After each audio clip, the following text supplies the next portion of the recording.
Good morning, everyone. At least it's morning here.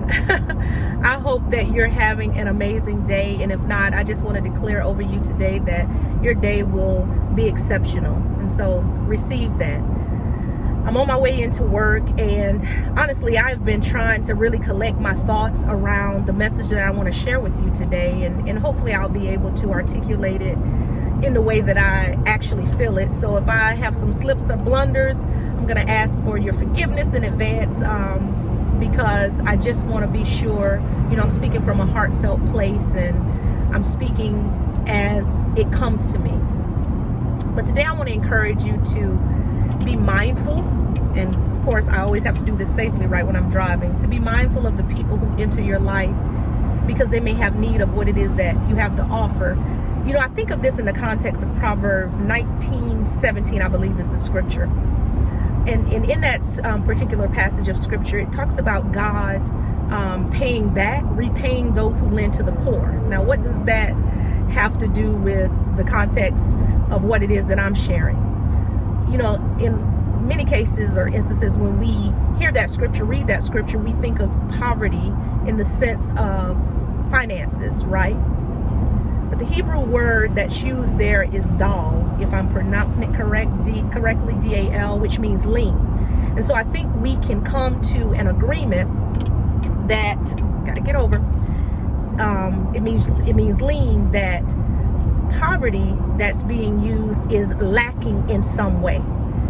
And so a lot of times we'll have people enter our lives because they're lacking in some way. Maybe they're lacking in finances. Maybe they're lacking in friendships. Maybe they're lacking in knowledge, wisdom, encouragement. They're lacking in some way.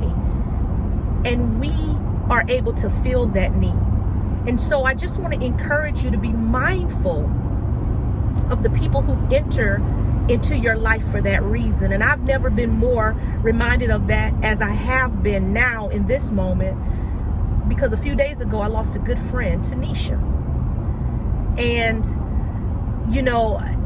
when we initially met, I was a little bit reluctant to allow her into this space. Part of it is because I am an introvert, and I've just lived my life for so long in such a way that I've kind of built up some walls. And so it does take a bit for me to let those walls down.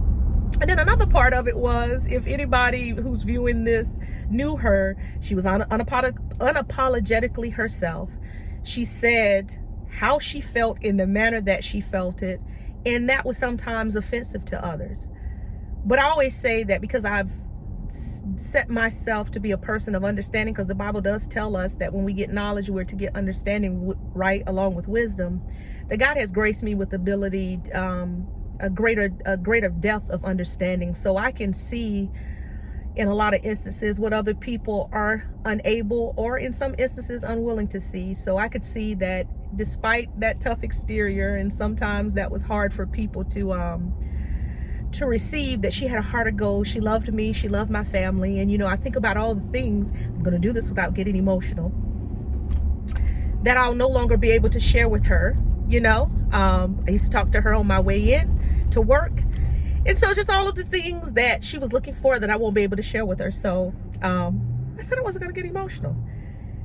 But if I would have, from our first meeting, right, kind of pushed her aside because of that exterior, I would have denied myself the opportunity to be to her what she needed. And no doubt I was lacking in some ways when I met her as well. And so I learned some things from her. And so, everything is about discernment, right? Everything is about healthy boundaries. Not everyone that crosses your path is supposed to be in your life in some way, but God will help you understand those who are and those who aren't.